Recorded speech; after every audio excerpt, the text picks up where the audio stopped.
আসসালামু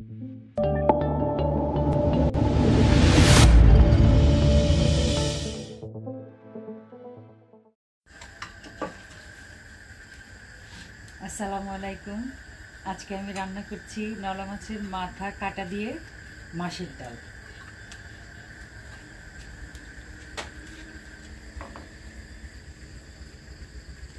মাছটা লবণ দিয়ে পরিষ্কার করে ধুয়ে নিয়েছি। এখন একটু হলুদ লবণ মাখাচ্ছি, মেখে আমি একটু ভাজবো।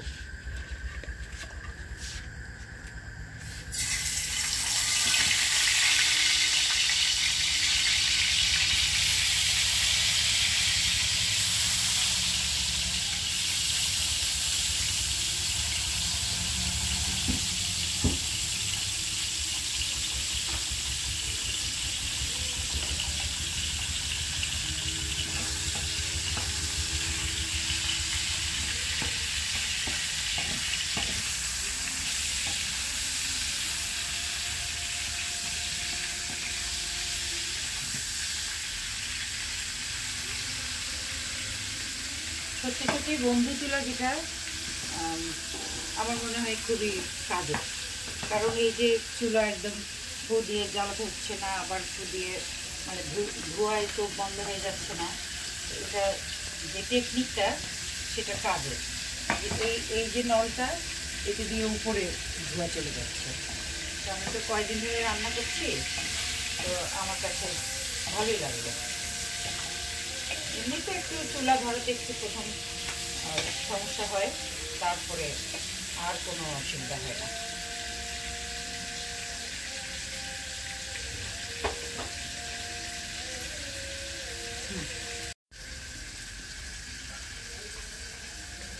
আপনারা সবাই আমার রান্নাঘর দেখতে চেয়েছেন।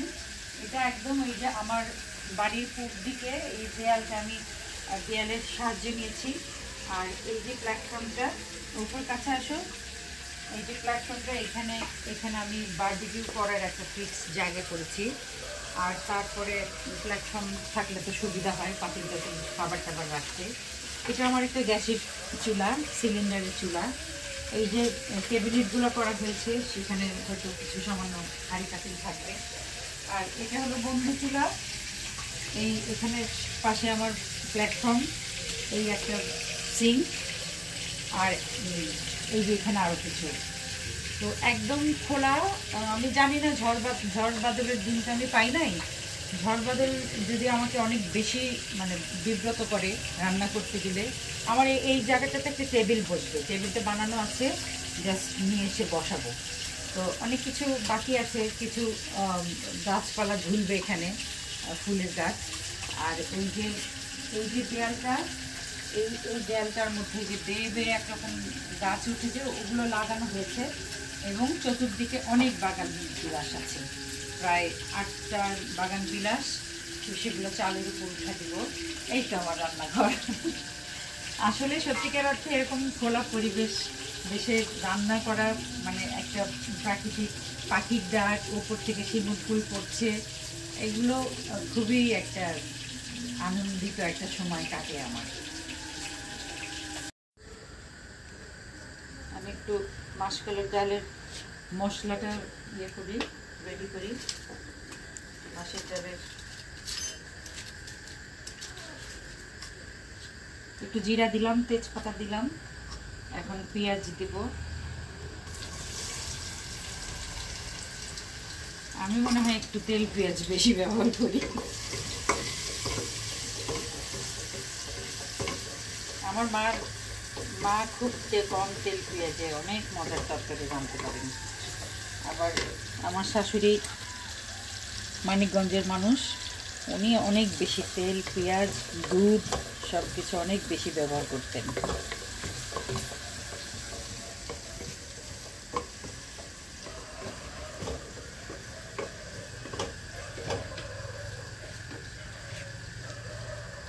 আমি এবার একটু মশলা দিই। এটা কিন্তু মাছের ডালটা আমি কষাচ্ছি। তারপরে আমি মাছটা বেছে নিয়ে তারপরে হলুদ দিলাম,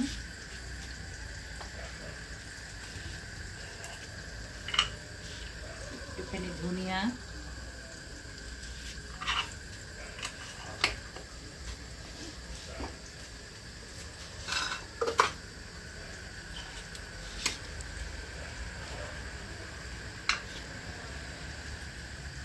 মরিচ আমি সবসময় বেশি দিই।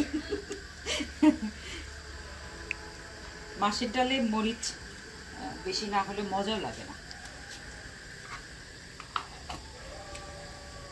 আমার সাহেব বলেন যে একদম হুশ হাস করতে করতে মাছের ডাল খাবো, মানে ঝাল যদি কম হয় তো ওনার তখন উনি বলে যে এটা কোনো হইল, মাছের ডাল তো একদম শোষা করতে করতে খাবো।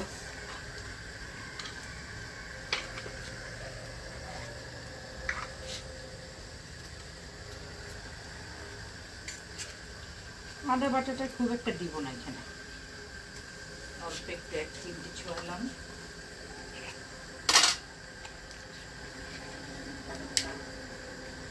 রসুন বাটা,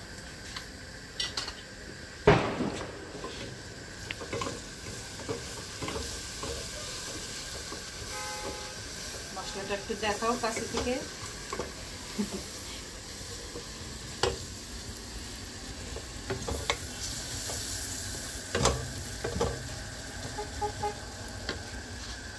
আমার নতুন সংসারের হাঁড়িকুড়িও কিন্তু নতুন, 2-4টা জিনিস আগের।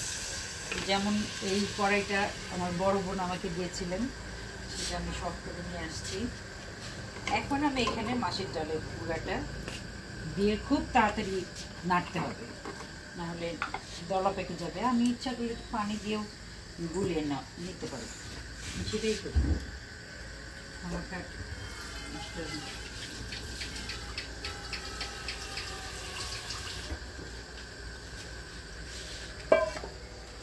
এই যে মাছের ডালের গুঁড়া, এটা হাতে করা গুঁড়া,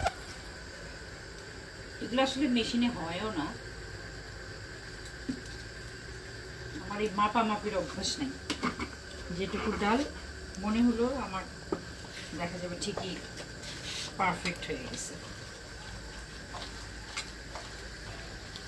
এই যে মাখাচ্ছি থকথকে একটা ছাতুর মতো, এটা আমি আরেকটু পানি দিয়ে তারপরে তুলে দিই।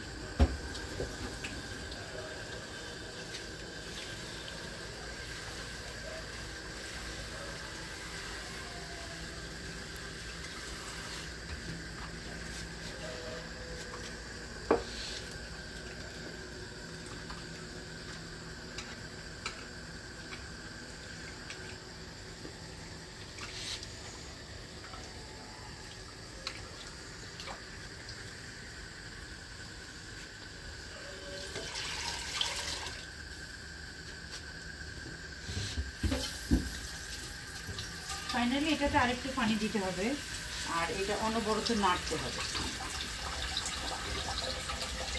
সেই ফাঁকে আমি মাছটা বেছে নিই।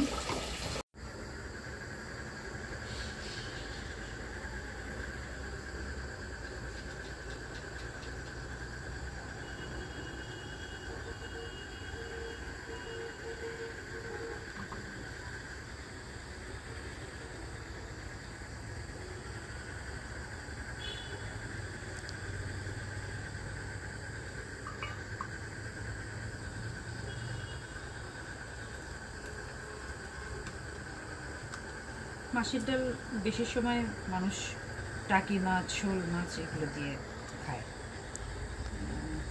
কিন্তু আমাদের ঘরের সবাই একদমই শোল টাকি এগুলো মাছ কেউ খায় না।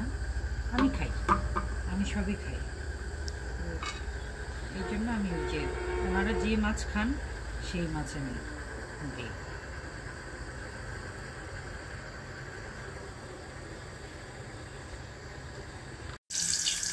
যদিও ডালটা কষানো, তারপর আমি একটু বাগার দিই।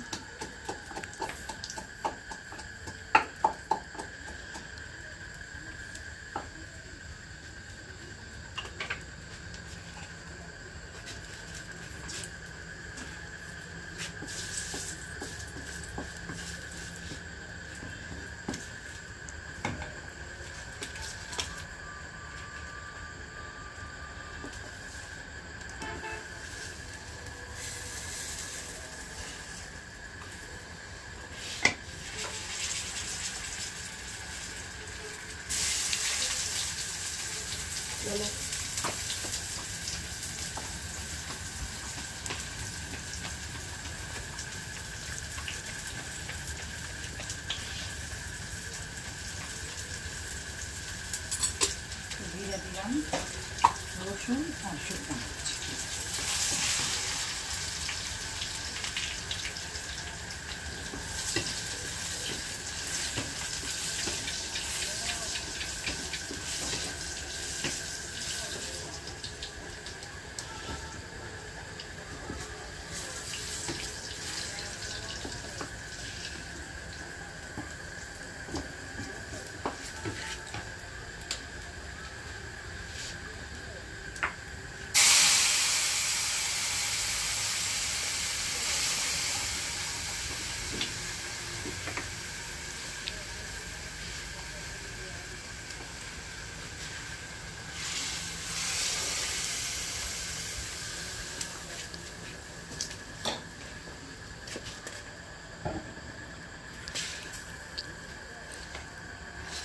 আর কতক্ষণ জাল হবে? অনেক বেশি শীতের দিনে মাছের ডাল খেতে বেশি ভালো লাগে।